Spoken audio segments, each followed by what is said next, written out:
Costa, ele é doutor, mestre em arqueologia pela USP, formado em história pela UFES. Henrique tem trabalho com a história dos povos indígenas do Espírito Santo no período pré-colonial ao imperial e dirige a seção de arqueologia do Instituto Histórico e Geográfico do Espírito Santo. Por gentileza, uma salva de palmas para o nosso palestrante.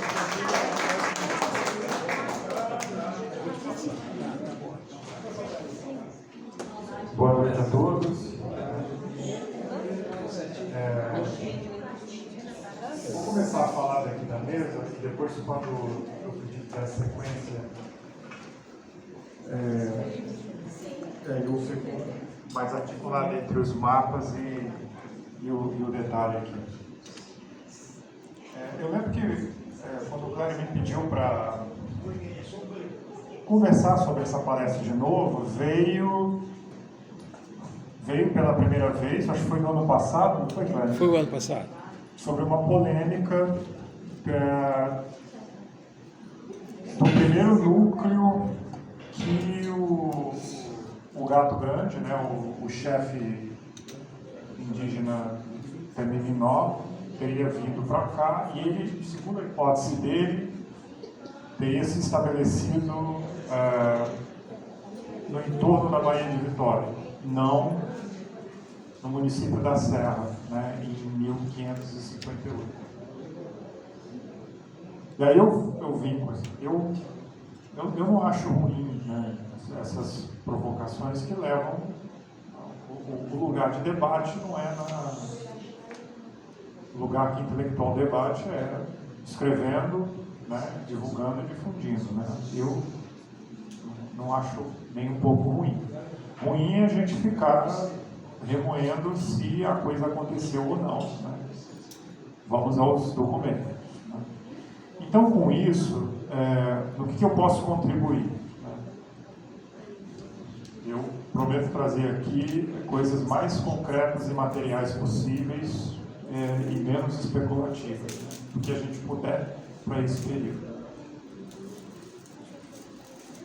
Voltando a essa polêmica do Gato Grande, do Maracaiagaçu, chefe, né, atribuído aos Temiminó, inimigo dos Tamoio. Temiminó, na sua tradução, quer dizer neto, Tamoio, avô. Pela linguística, a gente já tem uma orientação que esses grupos, naquele momento, rivais, tinham uma filiação de parentesco em um passado não muito distante, né? Aqui sim, porque o tamoio quer dizer o quê, né? Tamoio avô, o que isso significa? Que os Temiminó tiveram um desdobramento de uma matriz original. Então, em algum momento da história pré-colonial, né, os Temiminós estavam inseridos dentro da comunidade tamoia e, neste momento, esse grupo não se chamava tamoio. Como eles passam a ser tamoio quando eles se desdobram, então há um reconhecimento. Nós somos mais antigos e vocês são mais novos. Nós somos seus avós e vocês são nossos netos. Então ali devia ter um outro etnônimo, nome étnico deles. Mas eles são uma mesma coisa. Não há diferença do ponto de vista cultural. O que eles são? Eles são tupinambás. Há um grande grupo que há um consenso entre arqueólogos, linguistas, que tupiniquins, tamoios, Temiminós e demais, os caetés são todos tupinambás. Tupinambá seria um grande grupo. Aí seriam subdivisões.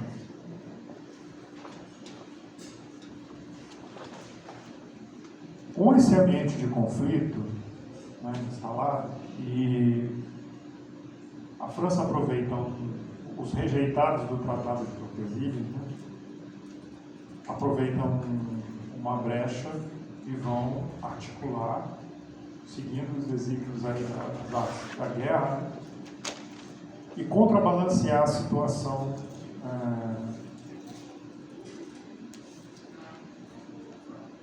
que naquele momento a gente não sabe em que lado estava, mas o semi-minor, nessa situação, eles ficam em desvantagem porque a doutrina militar francesa ali começa a atuar em favor e eles estabelecem uma colônia. E isso, no ano de 1555, né, eu penso que eles estavam numa situação de desespero muito grande, porque você sair da Baía de Guanabara, um território que você não conhece, só os ancestrais deles devem ter passado, né? Os Tupinambás vêm da região, até onde a gente tem conhecimento, a origem dos Tupinambás são da região entre a Bacia Amazônica e a Mata Atlântica do atual Nordeste. Então eles vão descendo, atravessaram, levaram mais ou menos 1000 anos e chegaram. Chegando lá, eles fatalmente já esqueceram, né? Então eles vão voltar. Então imagina o desespero. O duplo desespero, né? A gente tem que contar o desespero do Vasco Fernandes Coutinho aqui. Porque a gente acaba... É um problema quando a gente conta essas histórias, que a gente acaba virando engenheiro de obra pronta, né? Quando a gente analisa o século XVI aqui no Espírito Santo. O século XVI é ao longo de toda a colônia. E toda vez que eu volto e retorno, eu enxergo o Vasco Fernandes Coutinho, uma engenharia social incrível, porque ele conseguiu manter a capitania que em outros lugares estavam desaparecendo, né? Como no de São Tomé, o fracasso das capitanias do sul do Espírito Santo, né? Por aí vai. Então, juntou as afinidades em desespero e o Maracajagaçu, com todo o seu grupo, vai sendo transladado para a capitania do Espírito Santo. E aí, num relato sobre o período, Simão de Vasconcelos, ele traz uma informação muito interessante que eu vou ler aqui para vocês. Em 1555, a conselho de Luiz da Grama, que foi o articulador, né, o jesuíta articulador, conseguiu do donatário Vasco Coutinho que atraísse para o Espírito Santo o chefe indígena Maracaiaguaçu, principal dos Semiminós, que nas partes do Rio de Janeiro viviam em luta encarniçada com os tamoios, na situação aqui que eu apresentei. Localizado na aldeia de Nossa Senhora da Conceição, aqui já, porque quando ele escreve isso, ele já está no século XVII. Né? O Semiminó do Gato Grande, que no batismo recebeu o nome do donatário como Tibiriçá em Piratininga. Vieram a seguir Piraobi, o Peixe Verde, com os seus índios, e de Porto Seguro, grande número de tupiniquins, né, na mesma época. Logo começaram as desavenças sangrentas dos índios entre si e às vezes, o que fez coair que os Teniminó, em grande número, se empenhassem pelo sertão. Brás Lourenço se esforçou quanto pôde para remediar este estado de coisas, tendo conquistado a amizade e confiança do Gato Grande. Então a gente tem aqui uma situação de 1555, que a gente sabe que ele veio e que de imediato ele não foi transladado para a Serra. Né? Então a gente tem aqui um gap de 1555 por ver essas tensões. O que eu acho interessante nessa situação? Eu fazendo uma análise de espaço social. O que eu quero dizer com espaço social? O Vasco Coutinho, ele sob pressão, estava ali na região da Prainha, com os Boitacá. Em 1552, a gente tem entre 49 e 52, há um ataque bem sucedido dos Boitacás, né, que vai mudar a cabeça da capitania para Vitória. E aí tem a polêmica do nome de Vitória ter sido ou não. Um colega, Gerson França, ele achou um documento de 1540, já citando Vitória com o nome de Vitória. E citando o nome do rio Santa Maria, que dá o nome à Bahia também, Guaianazes, Rio dos Guaianazes. É 1540, 35 ele chega.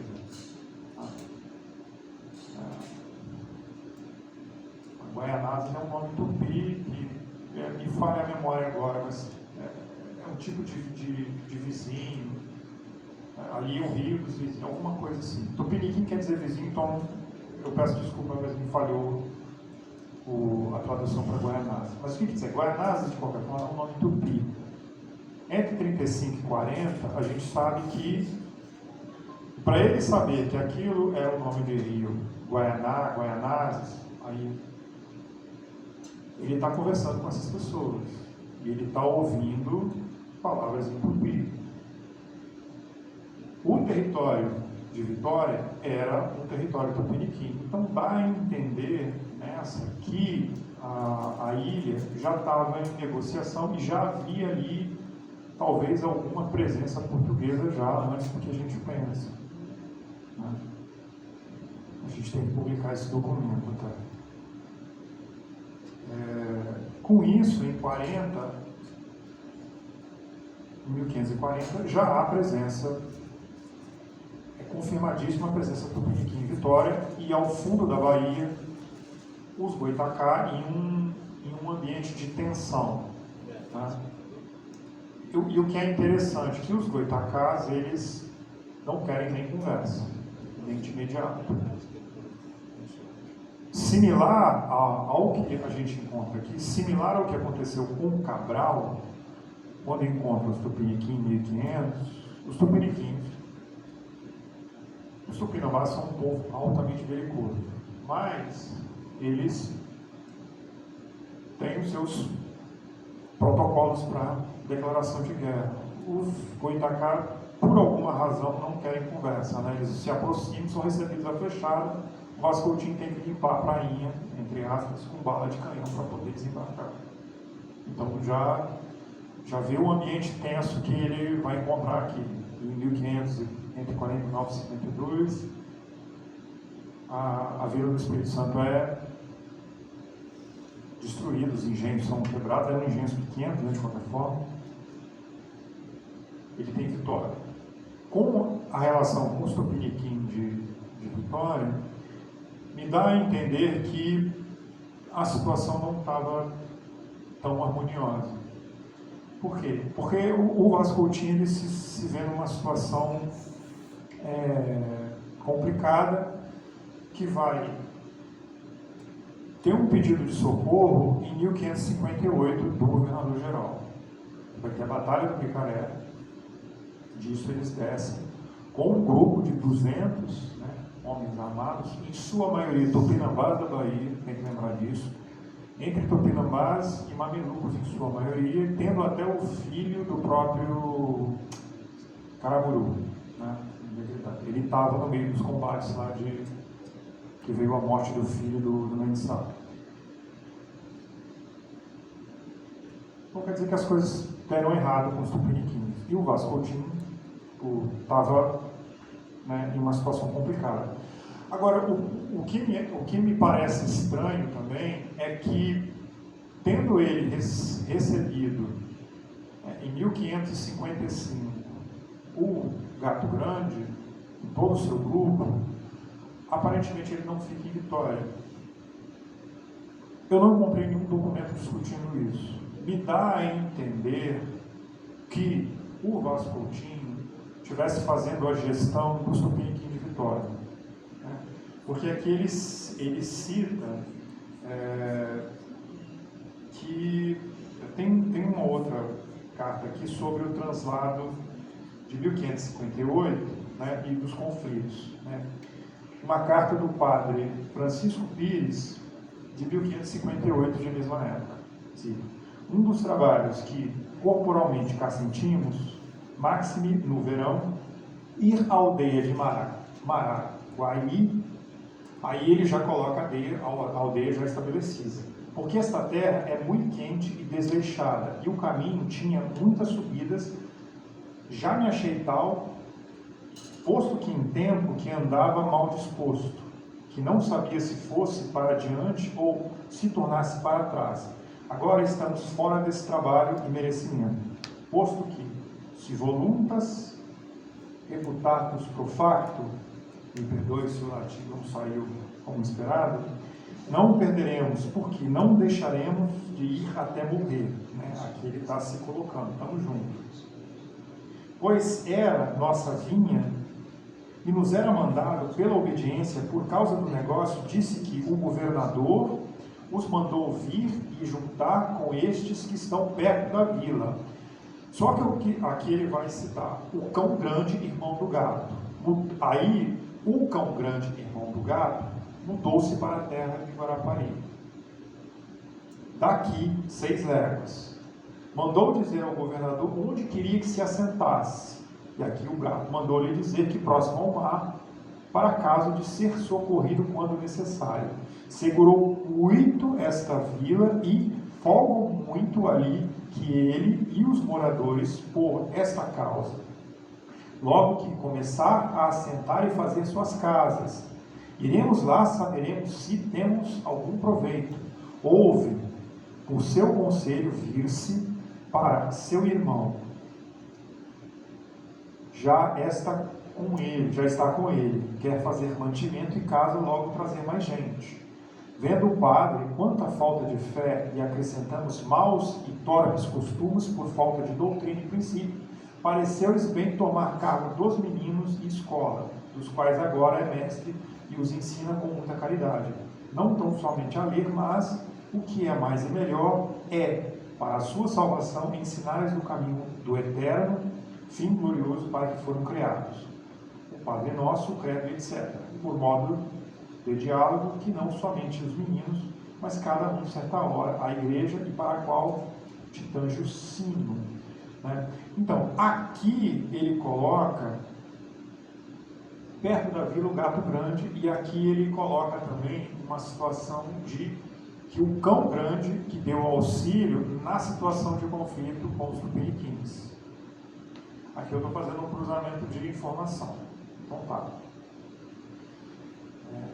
Parece ter sido o povo do gato grande, mais o irmão dele, que já era uma chefia, que ao que indica que estava dando auxílio na defesa contra os tupiniquins da Vila de Vitória. Então a gente tem uma situação interessante, que não está nas cartas. Aparentemente, o gato grande chega em 1555, aparentemente se instala na Vila de Vitória, mas ele não fica por algumas indisposições que eu acredito que seriam indisposições com os tupiniquins aqui já nativos e assentados na ilha de Vitória. O Maracajagaçu sai, eu não entendo por que ele vai tão longe, porque ele teria ido para Santa Cruz, seguindo a lógica da historiografia definida. Depois ele desce, vai a Santa Cruz, e em Santa Cruz ele se relaciona com um chefe local, que é o Peixe Verde, o Pirauobi, que a gente vai ouvir falar dele de novo, que é uma situação interessante, porque o Maracajagaçu ele vai reorganizando a estrutura da capitania.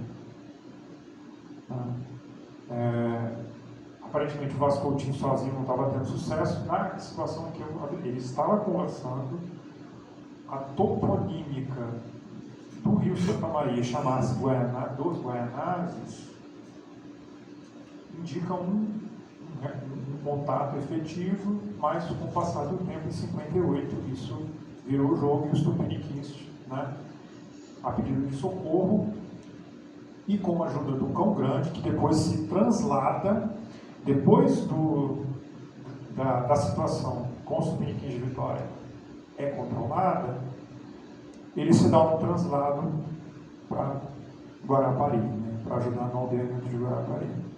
E com isso, de Santa Cruz, da região atual Aracruz, um tupiniquim chamado Pirauobi Peixe Verde se instala. o que é de interessante, né? Deixa eu ver se vale a pena. Aqui tem uma citação de 1560 do Manuel da Nóbrega, mas já dizendo, já havia igreja na situação da igreja de Nossa Senhora da Conceição, né? Eu acho que não compensa. Agora eu pediria que se passasse o slide, que agora eu vou para a direção dos mapas. Pode passar, por favor. Avança.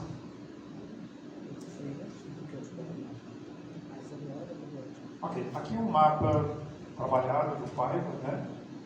Santa Cruz, Aldeia de Reis Magos, Nossa Senhora da Conceição, tá? E aqui Carapina, Vitória, Araçatiba, Guarapari. Ireritiba aqui e depois Muribeca. Perfeito. O translado dele, na situação de entre 1555 a 56, Maracaiagaçu vem para cá.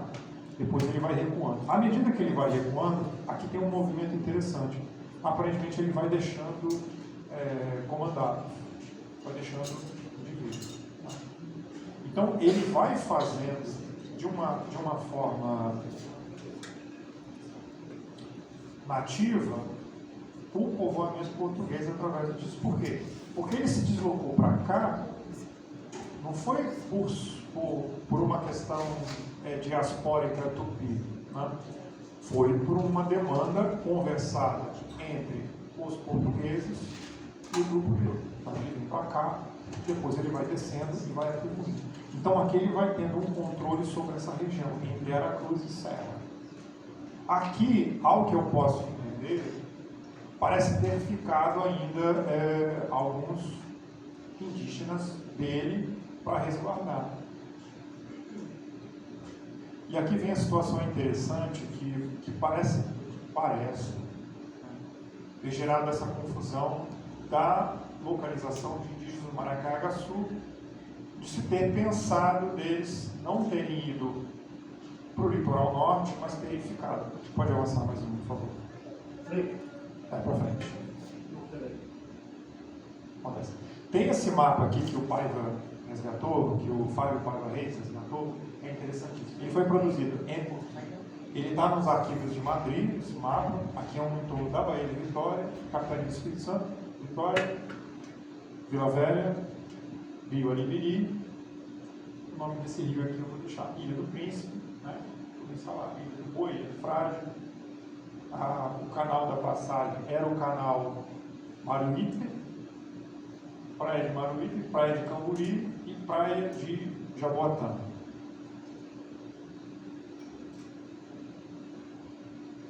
Nessa situação, aqui considerada a Cidade Alta,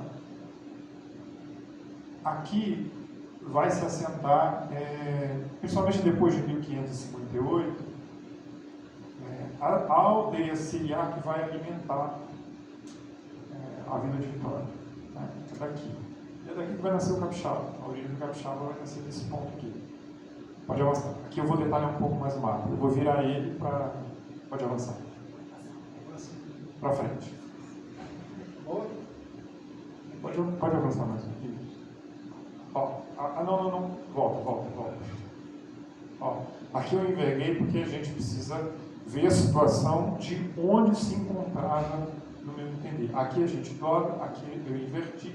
Tem um detalhe muito interessante aqui do Convento da Pena, pena que não dá para ver em detalhe. 3 igrejas, a matriz, né? O rio Aribiri, né? Que depois vai ser ligado. Esse daqui é o futuro Rio Marinho, tá? Onde passa ali a ponte que liga passa aqui nesse Príncipe. Aqui é o Rio Marinho. Aqui ele está em seu estado natural ainda. Esse trecho aqui vai ser escavado pelos indígenas por uma ordem dos jesuítas em 1742 e ainda na colônia, no início do século XIX, o rio Aribiri vai ser conectado também com a obra de Essa região toda vai ser conectada. Pode lançar mais uma. Pode passar. Não, essa está voltando. Ó, aqui um detalhe. Volta mais uma. Recua mais uma. Aqui eu foquei, Vila de Vitória. Aí estava bem borrado o nome, e ninguém se deu conta do nome desse rio, que era o primeiro rio marinho. Avança mais uma. Um detalhe. Rio do Cão Grande. Aonde se assentou o Cão Grande? Cão Grande? O Cão Grande, o irmão do Maracaiagaçu, chefe, em algum ponto, à margem do rio que ganhou a toponímica, não há registro escrito de seu estabelecimento, sabia-se que ele tinha Qual é ficado. esse rio? Esse aqui é o Rio Marinho. Rio Marinho. Entre o século XVI, creio, e o século XVII, temos aqui uma potência em formação, não há de confirmar, mas um local onde se estabeleceu, de frente à Vitória, o lugar ideal que teria servido para dar auxílio imediato. Exatamente. E por daqui você teria um caminho fluvial mais próximo possível para começar os assentamentos de Araçatiba. Hoje em Araçatiba, e depois da sequência de 1558, vem da região de Santa Cruz. Estou falando de Santa Cruz, mas eu não sei exatamente onde eles estavam. Não tem precisão espacial, ela é mais municipal. Piraúbi, Peixe Verde, tá? 1558 desce de Porto Seguro e desce de Aracruz o chefe Piraúbi. Por aqui era o melhor caminho. E o Piraúbi vai ajudar no esforço junto. O Cão Grande chega primeiro, depois o Peixe Verde também vai para Guarapari.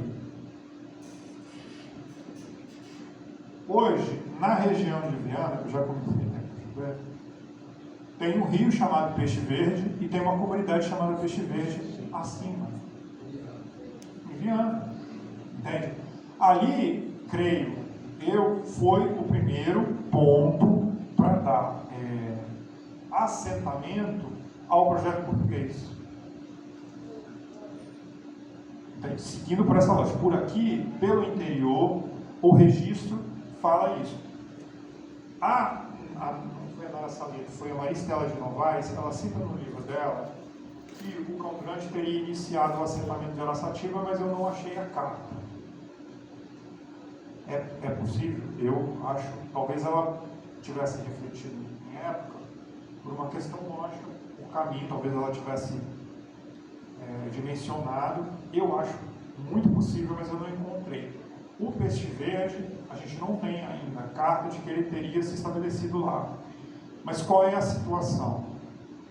Entre 1535 até 1590, 92 são o Cavendish, não é?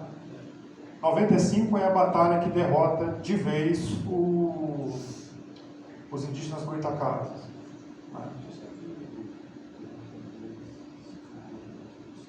A gente não sabe a localização deles. Eles estavam bem estabelecidos na prainha, o lugar era de muita importância, porque eles vão retornar. Isso não é aleatório, né? Não sei se é um ponto de enterramento, de pesca, cerimonial. A gente não sabe muita coisa sobre os goitacás. Aparentemente, os portugueses estavam sempre sendo contestados nesse território. Pensando numa lógica militar, lembrando Sun Tzu, guerra se ganha não vencendo batalhas, mas ocupando espaço. Aparentemente, o interior do Rio Jucu ser ocupado parece um ponto interessante se a gente pensa numa logística mais militar e de ocupação do território. Isso é uma hipótese minha, eu estou juntando os dados. Tá? Não há um discorrer sobre isso na época. Estou usando raciocínio.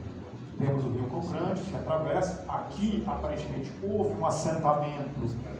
E, da mesma forma que o Maracaiagaçu, instalado em Santa Cruz, em Aracruz, vai para Reis Magos e depois de Reis Magos vai se estabelecer na Serra Sépia, ele vai deixando agrupamentos, e esses agrupamentos vão sendo acrescidos com a redução dos jesuítas.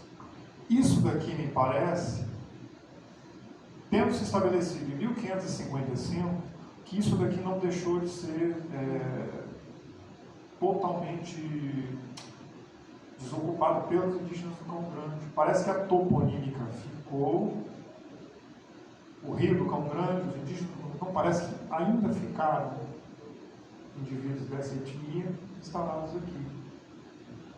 E um grupo maior pode ter ido, mas eles ainda funcionavam de forma auxiliar, até para dar auxílio militar, mas nunca perto. Né? Depois de 1558, o Vasco Coutinho ele resolve a questão com os Tupiniquim, aparentemente que saiu do controle dele.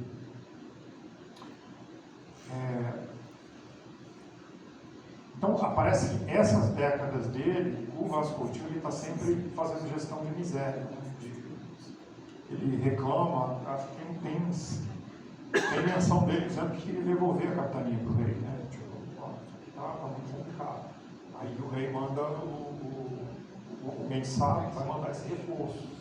E depois de 58, parece que a situação começa a se estabelecer. E aí começa a haver uma produção garantida de alimentos por esses escravizados indígenas e também por um trabalho livre indígena. Então você tem uma associação. E aí você começa a ter a construção de uma vila portuguesa, por liderança, mais mista em sua população. Pode avançar mais um. Não, aí você está voltando. Aqui foi um exercício, tá? O do Wolf, aqui desemboca o Rio Marinho, estamos mais ou menos aqui, Parque Moscoso, né? Estamos mais ou menos aqui. É claro, Parque Moscoso, estamos aqui nesse exato momento. Aqui é a Ilha do Príncipe, Manaus, aqui. Local de assentamento. Daqui até Vitória, não dá 2 quilômetros em linha reta. Sob Canoas, muito rápido chegar. Você desembarcar Guerreiros aqui. Pode avançar mais uma. Aqui eu penso o local potencial de onde ficaria a aldeia do Cão Grande, a primeira, né, de 1555. Pode avançar. E aqui eu reforço pela situação mais plana. Né? Aqui é uma análise de perfil do terreno. Não tem sítio arqueológico registrado ali, pode ter sido esse sítio destruído, mas eu acredito muito que aqui teria se instalado. Esse conjunto de argumentos que eu falo é o que coloca, ao meu entendimento, por que houve essa confusão de ter sido ali mencionado, porque quer queira, quer não, o Cão Grande ainda era do grupo do gado, dos Margaiá, né? Era também chamado dos Margaiá.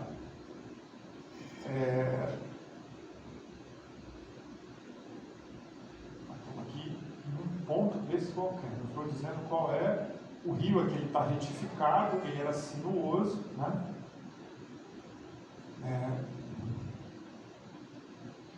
Com toda essa logística de situação, a partir de 1555, a partir de 1558, a situação vai se fazer melhor. Ela não dá eu acho que o Vasco Coutinho ele não tem o seu boom econômico, como estava tendo em Pernambuco, né?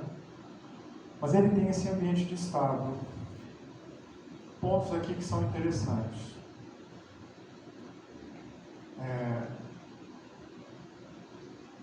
A gente só tem um ponto de equilíbrio para ele quando chega o Maracajagaçu do Rio de Janeiro. Antes ele estava completamente perdido, havia uma escassez de mão de obra em Portugal para trazer para cá. Olha o traslado horroroso, os que vieram, imagina, de como ele teve que lidar e de como eu imagino o Vasco Coutinho. Ele era vitorioso de boa, né? Era um militar maduro, bem sucedido, e chegou aqui e teve que se virar numa situação talvez nunca vista por ele, né? Com hostilidades múltiplas e tendo que resolver. E o gato grande, que ele vai apadrinhá-lo, né? Vai dar o nome para ele. Imagina o peso que esse chefe teve, imagina não, o que ele teve, mas com isso a gente consegue explicar de forma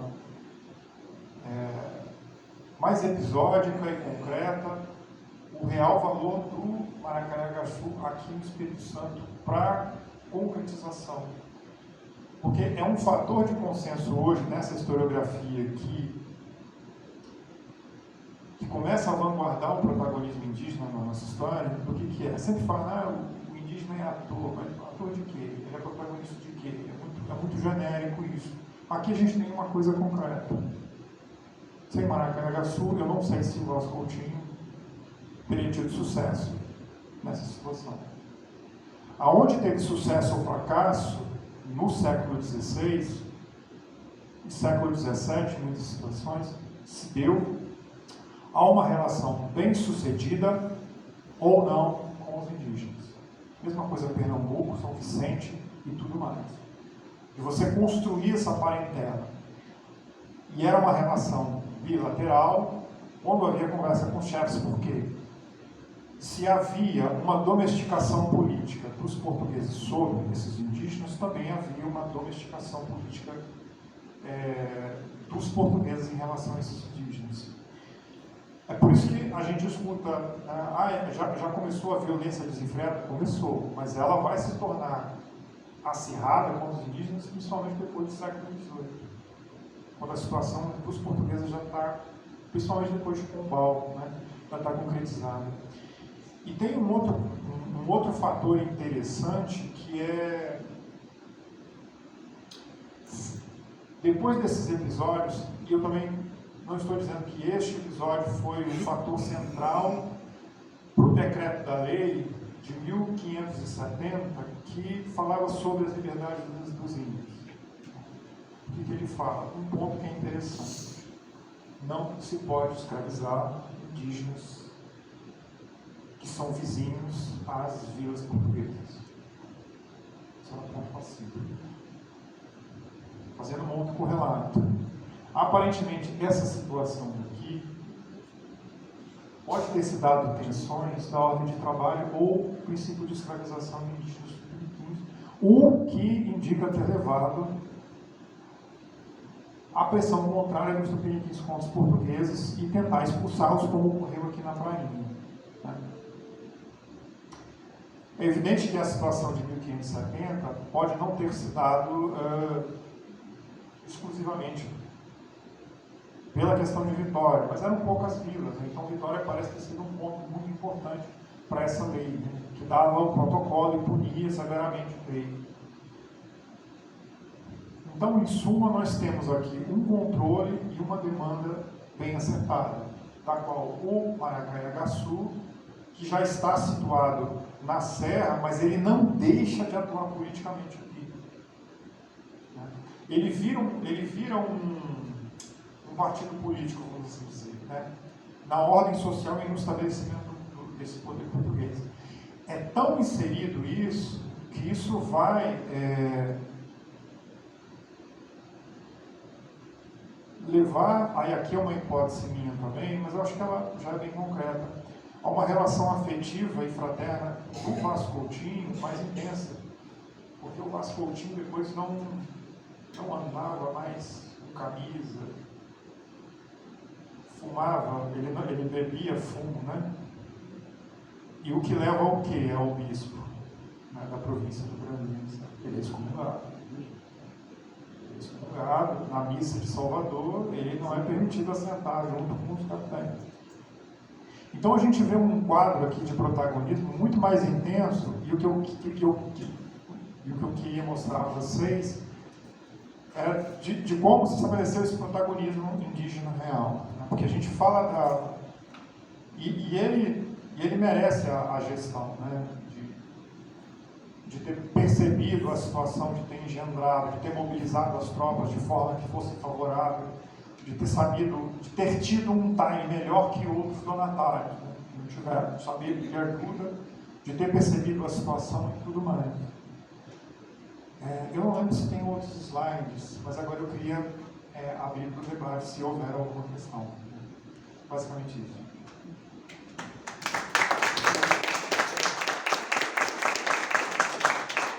Eu queria lembrar que tem um documento que eu falei sobre ele, mas não falei sobre a origem dos noivos.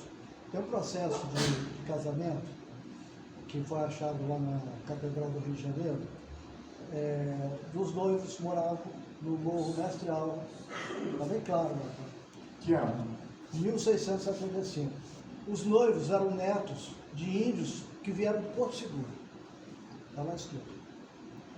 Pode ser descendente dessa migração, né? De 1551. É só para lembrar. É legal, porque conecta. Há alguma dizer, verdade ou fato que possa ligar uma aldeia indígena do outro lado do Rio Santa Maria, na região de Cariacica? Porque é essa colocação que é feita no livro que foi publicado na Serra. Então, impossível não é, né? A gente não sabe, porque a gente tem uma ideia geral. Por exemplo, eu encontrei ali, a gente fica dividido com Viana, né? É mais provável, se for essa questão, de Cariacica eu não encontrei nenhuma informação. Eu li esse trecho do livro, procurei, eu não vi a carta da qual ele dizia que colocava Cariacica e não Serra. Se ele disser, teria um achado interessante, né? Eu pensei que talvez Ele fala de Antônio de Sá, seria o padre Antônio de Sá que teria recebido a carta, mas eu também não encontrei. Esse Eu acho mais provável que seja uma menção da localização do Cão Grande, e aí as fronteiras confundíveis. Mas existe algum vestígio de ter havido uma aldeia indígena naquela região ali? Existe?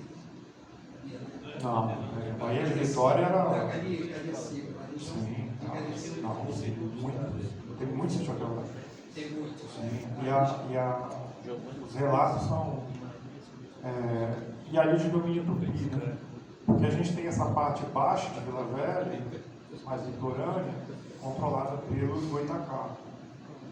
Quando você fala de Araçatiba, é o mesmo da de Vila? É.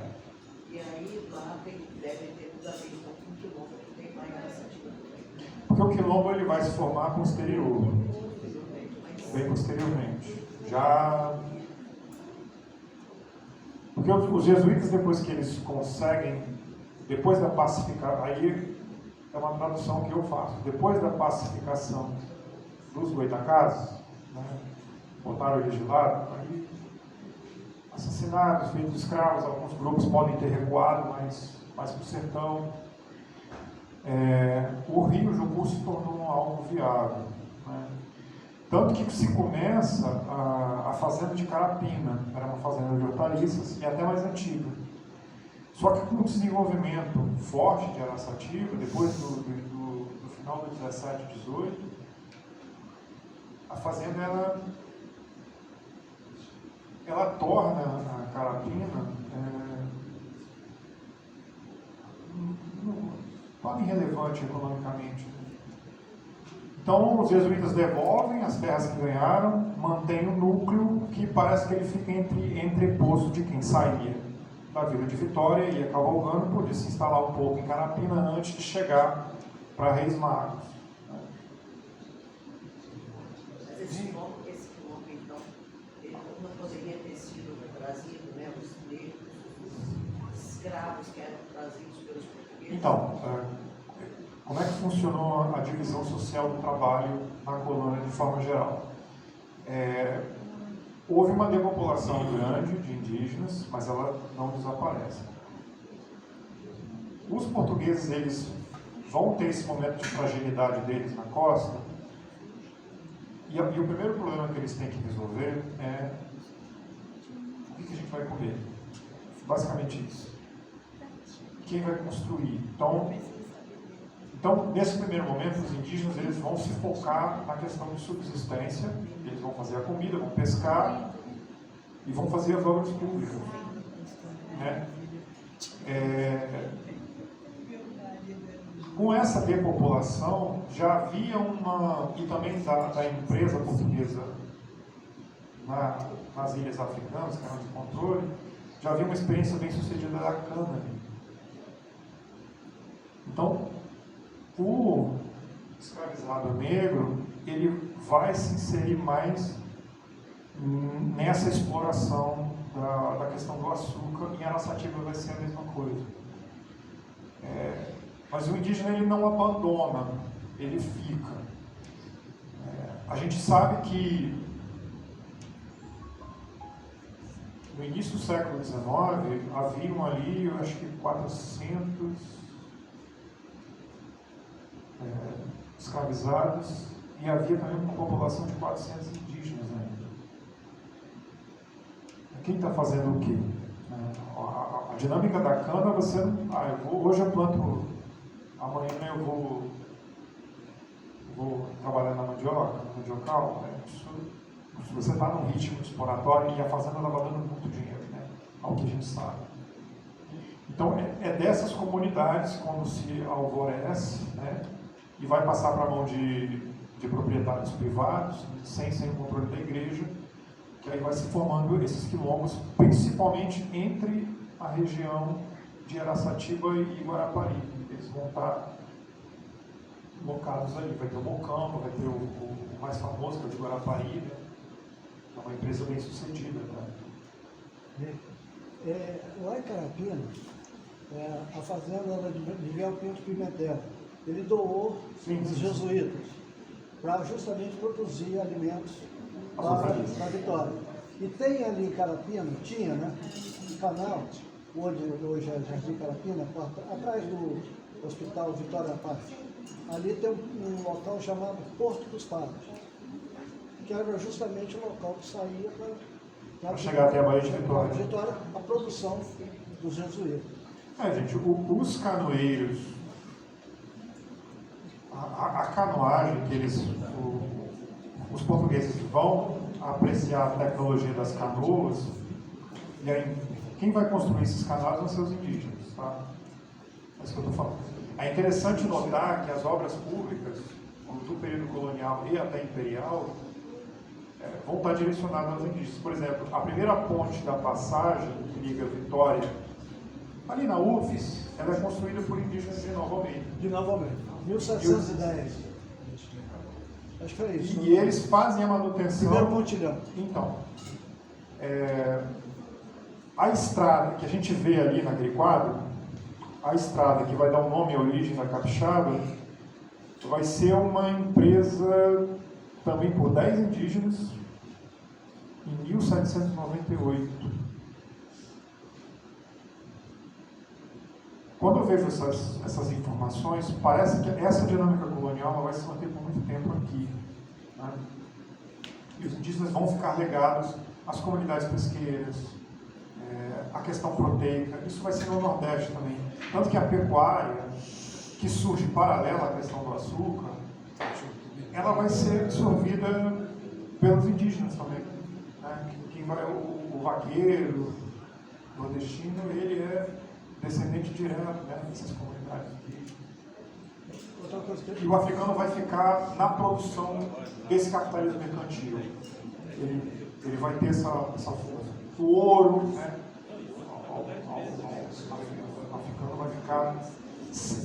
É interessante isso, né? Ele vai ficar dimensionado na divisão social do trabalho para a questão da exploração capitalista mercantil direto, e o indígena vai alimentar o Se eu lembrar, com relação à Vitória, a doação para Duarte Lemos foi em 1537.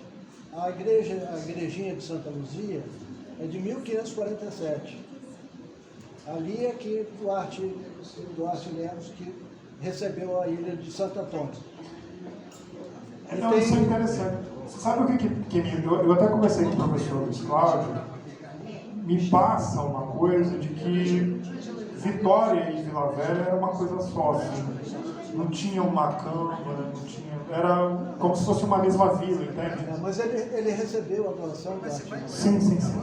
A Agora, com referência à Serra, que é um interesse muito grande nosso, é com referência à aldeia de Nossa Senhora da Conceição da Serra, onde ela efetivamente se instalou.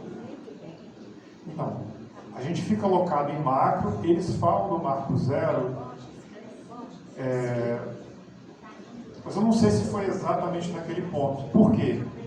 Porque aquele material arqueológico que é atribuído ao marco zero é de um sítio pré-colonial. A gente ainda não encontrou material colonial europeu, seriam louças ou canecas. O ponto específico eu ainda não sei. Mas é de fato na redondeza, mas eu estou falando assim, o local ainda a gente tem que avaliar, né? Da onde surgiu, que todos nós, a história conta, que teria sido em 8 de dezembro de 1556, o início da colonização pelo Maracajaguaçu, e Braz Lourenço, e o nome da aldeia de Nossa Senhora da Conceição da Serra, porque dia 8 é dia de Nossa Senhora da Conceição. Não, de 1556 é desse translado dele, né? Isso que eu estou falando, ele veio para Vitória, não sei se na margem, se ele estava no continente ou se estava ali. Mas aparentemente houve uma indisposição. Eu acredito em relação aos tupiniquins que estavam instalados. Tem nada escrito, é uma suspeita minha. Sim, mas da onde surgiu a historiografia toda e a sociedade toda de que a Serra e a comemoração que há na Serra, culturalmente lá, 8 de dezembro, foi em que local da Serra Sede? Porque, segundo consta, teria sido perto de Cascata. Teria tido primeiro a igrejinha lá, e a igreja matriz hoje, que tem lá, que depois foi feita as torres em 1938, que não tinha as torres, aquela igreja foi inaugurada em 1769. Mas antes tinha a igrejinha, onde iniciou lá... Ela já estava pronta em 1564, ela já estava pronta. Alguma coisa estava pronta, não ela toda. Não. Começou em 1562, e terminou em 1700. A igreja matriz é de 1700. Mas já havia uma alvenaria, alguma coisa? Não.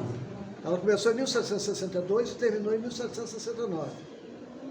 Agora, havia uma primeira igrejinha, segundo consta, e eu andei procurando lá, perto de Cascata, segundo a informação, lá na região. Pode ser, porque quando eu falo que ela estava pronta, você vai lá em Reis Magos, ao fundo você vê uma estrutura de base de pedra. Não, mas de Reis Magos tinha sim, porque no livro tombo da igreja de Reis Magos existe o registro da doação da Sesmaria de Jacaraípe, de 18 de setembro de 1565.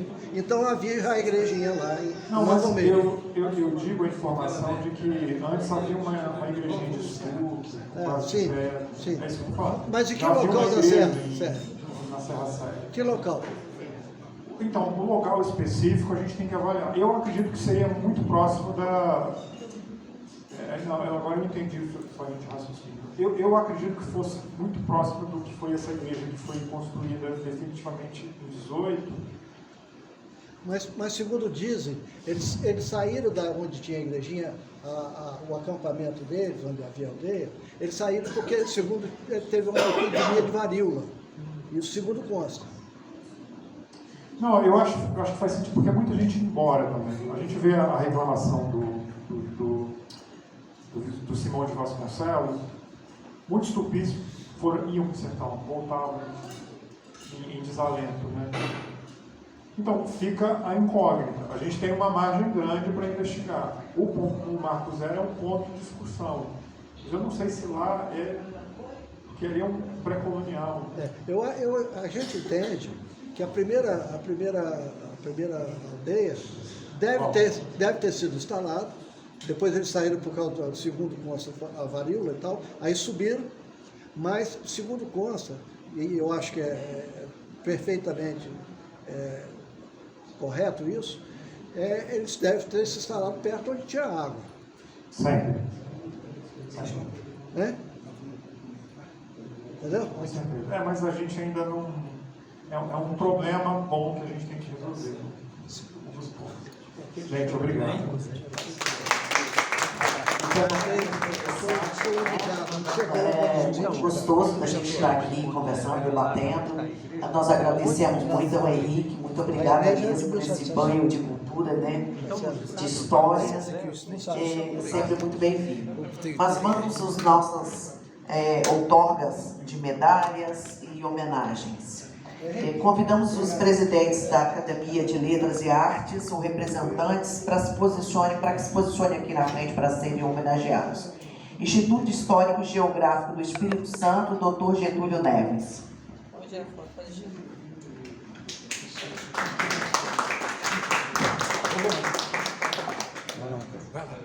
Vai lá que eu tiro a foto. Não, mas você está filmando aqui, ó. Você vai em outro lugar, tem que tirar de lá. Está filmando aqui.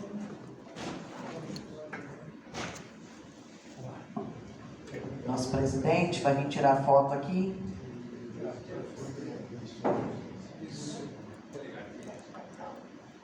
A singela homenagem aqui ao nosso presidente. Gostaria que o Paulo Stuck viesse aqui também, ó. Vem cá, Paulo Stuck. Vem cá, você aqui. A permissão aqui para o nosso presidente. Grande Paulo Stuck.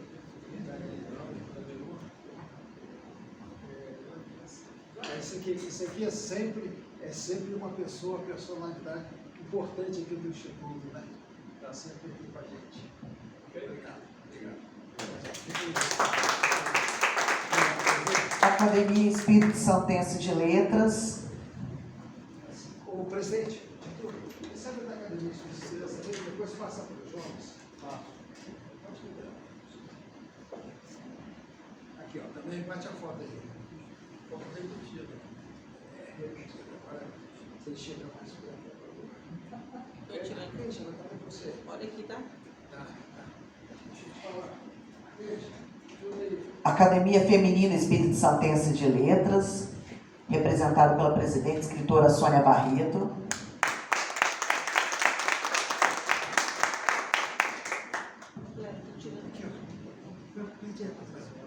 Veja, bate aí para a gente também. Aqui, ó. Bate a foto aqui também.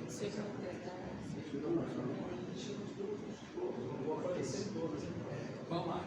Amacau, Academia Maçônica Capixaba de Letras, presidente Dr. Gilber Rubim Rangel. Vai falar aí agora. Academia de Letras e Artes da Serra, Aléas. João Luiz, vai falar. Academia de Letras Jurídicas vai ser representada através da nossa vice-presidente, Magnólia Pedrina Silvestre.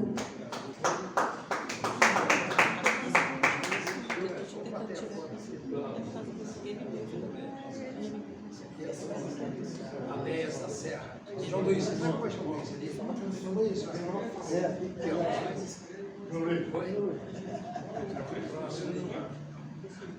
ACAU, Academia Aracruzense de Letras.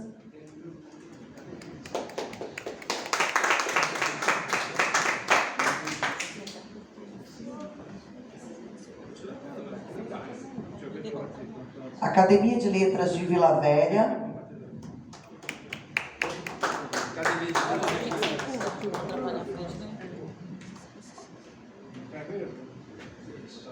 Academia de Letras e Artes de Santa Teresa.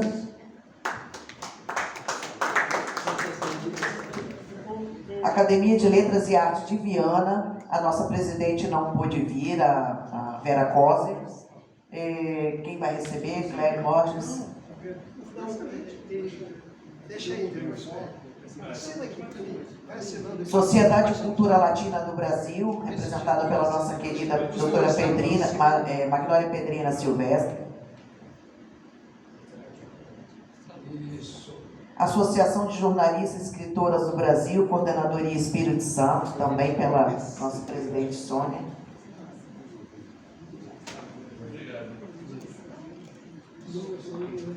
Academia Cariaciquense de Letras, vai ser representada pela nossa querida Arcângela. Arcanjo. Aí. Isso. Está conseguindo aí tirar? Bate aí, geral. Bate deitado também. Deitado. Bateu? Deitado. Isso, próximo. Comendador Marcos André Maltadão.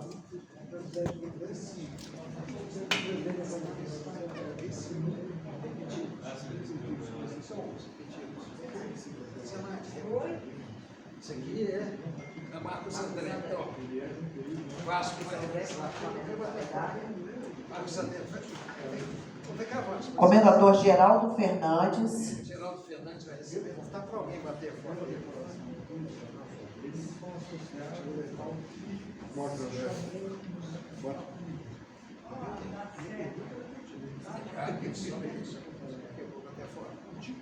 Bateu aí, bateu as fotos do Vasco, a gente Geraldo aí. Vai fechando. Comendador João Roberto Vasco Gonçalves. Vasco desceu. Comendador Jonacir Costa. Comendador Lino Armando Baroni. Arcângela Piveta dos Santos. Aí.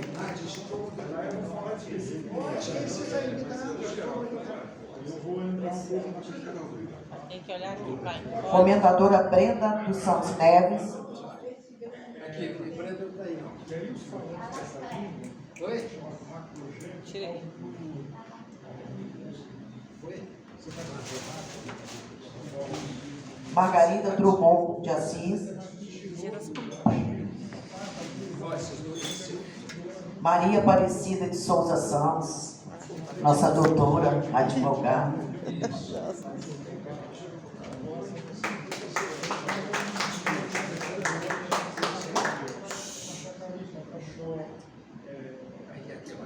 Está aqui representando a Academia de Letras Jurídicas também.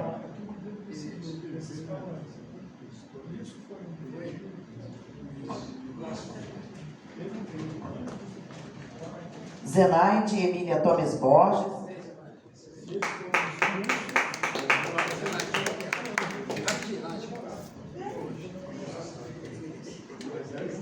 Comendador Clério José Borges de Santana.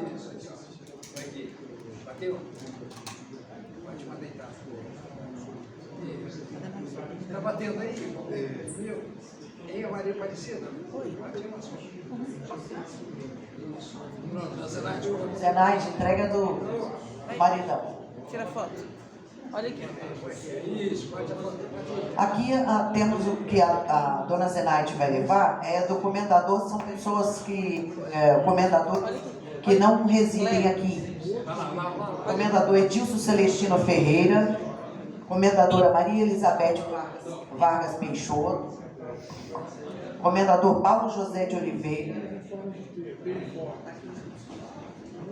comendador Vanildo Almeida e comendador Gerson Piaz, ex-prefeito de Castelo. E com a Ana, a Cris, comendador Dr. Gino Martins Borges Bastos, Dr. José Adalberto Targino Araújo, Adalto Boechat Júnior, Luan Veiga de Oliveira Silvano, Ademir Francisco de Souza, Edmilson Sanches, Fernanda Aparecida, Jandira Xavier Moreira, Matheus Brasil Castro Silva Rego, Maria Clara Fonseca Bisotto, Beatriz de Fátima Magalhães Dias, Rogério Loureiro Xavier, Carolina Xavier Mirandola, Antônio Jota de Araújo, comendador Forte Sobrinho de Passavan, comendadora Marina Madureira. E O Geraldo. deixei por último o meu. O meu. Doutor Getúlio.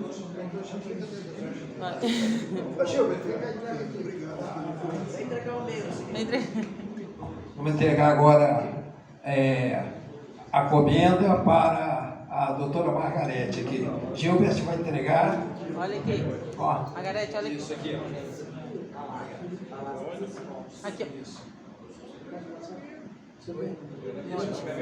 Chega um pouquinho mais perto, Cléber. Olha aqui, olha pra cá. Olha pra cá. Aí. Pessoal, Academia Maçônica, Dr. Gilbert, tem esse diploma aqui também. Esse diploma aqui do senhor também. A Leis. Dá para João Luiz ali? Luiz. Aracruz. Cadê Geraldo? Tá aí também? Já foi? Tá aqui, Geraldo? Pegar esse aqui, grandão. Faz favor. Bate aqui, de Aracruz. Pessoal, todo mundo indo lá em Aracruz também. Aqui, ó, bate a foto aí. Vem cá, o Vasco, fica aqui do lado aqui. Bate a foto, você vai cá. Acerta a sua pelaninha, acerta a sua pelaninha. Aí, foi. Olha aqui, pode olhar aqui, ó. O meu aqui. Foi. Vasco. Aqui. Olha.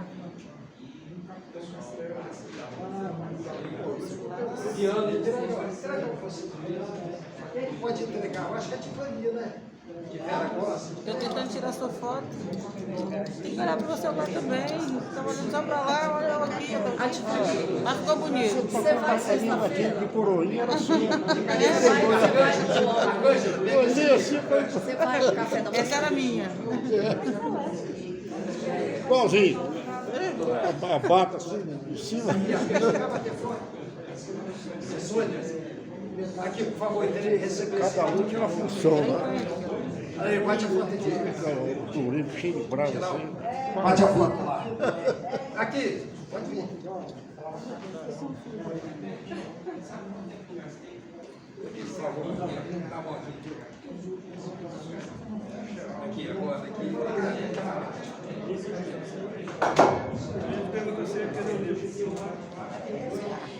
Queremos agradecer e registrar os nossos sinceros agradecimentos a todos os membros da diretoria do Instituto Histórico e Geográfico do Espírito Santo, de modo especial ao ilustre presidente, Dr. Getúlio Marcos Pereira Neves. Muito obrigada. Em nome do presidente do Clube dos Trovadores Capixabas, atual pontão de cultura da CLAP CTC, Academia de Letras e Artes de Poetas Trovadores, Clério José Borges de Santana, agradecemos a presença de todos. Quero lembrar aqui que no dia 18 de junho teremos a solenidade de aniversário da Academia de Letras Jurídicas do Estado do Espírito Santo. Será realizado na Assembleia Legislativa do Estado do Espírito Santo, onde todos vocês já estão convidados previamente, mas receberão os convites também, para que possam comparecer e nos dar a honra. Gente, só antes de encerrar e agradecer a presença de todos, eu quero lembrar que no dia 22, sexta-feira, em Vila Velha, a continuação dessa história indígena, o nosso querido Henrique Valadares vai fazer também uma palestra lá, vai ser na Academia de Letras de Vila Velha, pela data comemorativa da data de 23 de maio, que é a data da chegada. É a data que eu falo sempre, do encontro de culturas. E agora é uma ideia que vai, graças a Deus, vai ser reforçada. Então estão todos convidados. E os associados presentes, ainda presentes, quarta-feira que vem, dia 27, Assembleia Geral, prestação de contas, novos associados e eleição de diretoria. Posso encerrar? Então, mais uma vez, obrigado, Adriano. O presidente Clério convida a todos para fazer uma foto aqui na frente. Pessoal, pessoal, ô Geraldo, bater a foto. Alguém vai bater a foto? Quem é que vai bater a foto aí pra gente? Alguém vai revezar. Chama os dois lá, tá vindo. Paulo, vamos bater a foto, bater a foto. Quem vai tirar foto primeiro? Posso tirar foto primeiro? Cadê o meu lá? Você bate, cadê aqui? Deixa eu bater primeiro uma foto aqui de todo mundo. Atenção, pessoal. Geraldo, vamos bater, depois você conversa aí. Vai, junta todo mundo aí. A Ana.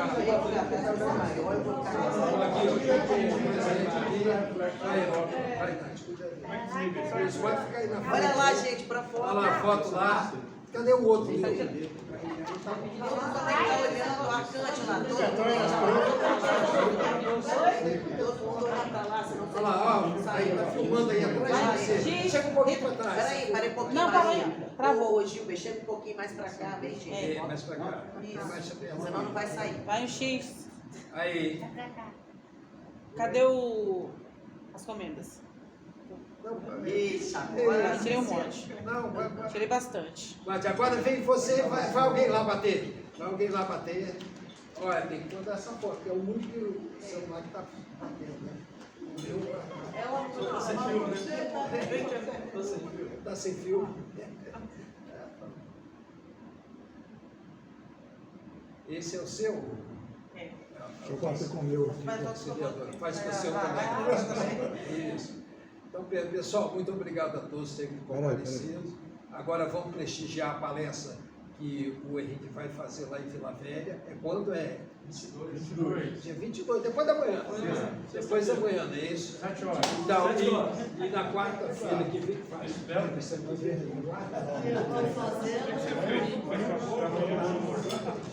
que é o melhor, porque eu coloquei a câmera mais escura. academia? Eu sou da Academia de Letras Jurídicas. Eu sou a Maria e segunda tesoureira da academia.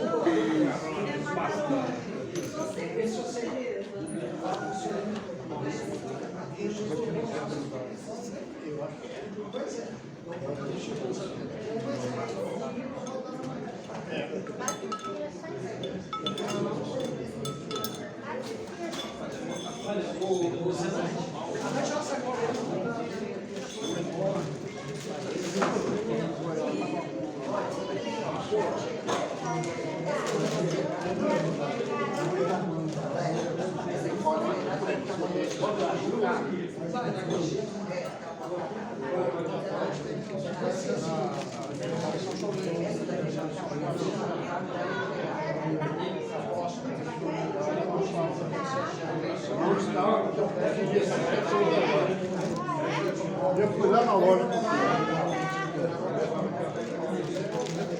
Tchau, Sônia. Com Deus. Tchau, Roberto. Tchau, meu amor. E aí, como é que foi lá no interior lá de Bahia? Pois é. Ah, Lula, como é que é? Agora é roça e Como é que é Lula? Lá é Lula. lá é Eunápolis. Aí, ó. É porque eu me inscrevi pela Sociedade de Cultura Latina. Aí é. Ele tá achando que tá filmando ainda aqui, ó. Tem essa cultura latina aí, que vai correndo. E aliás, nós protegemos a visita lá no Nordeste. Bravo com a gente quando isso. Eu vou lá, deixa eu vou.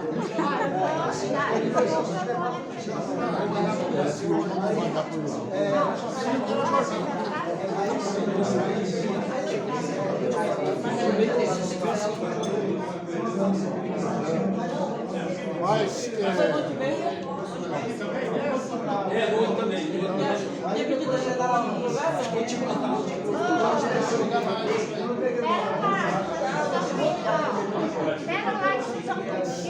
Licença.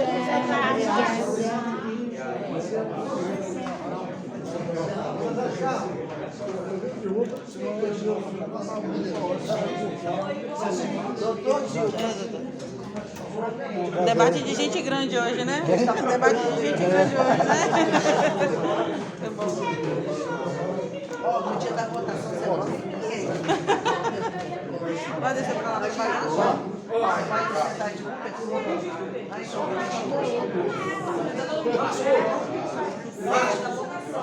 Você pede um Uber aí pra gente. Pede um Uber. Vai ver que ela tava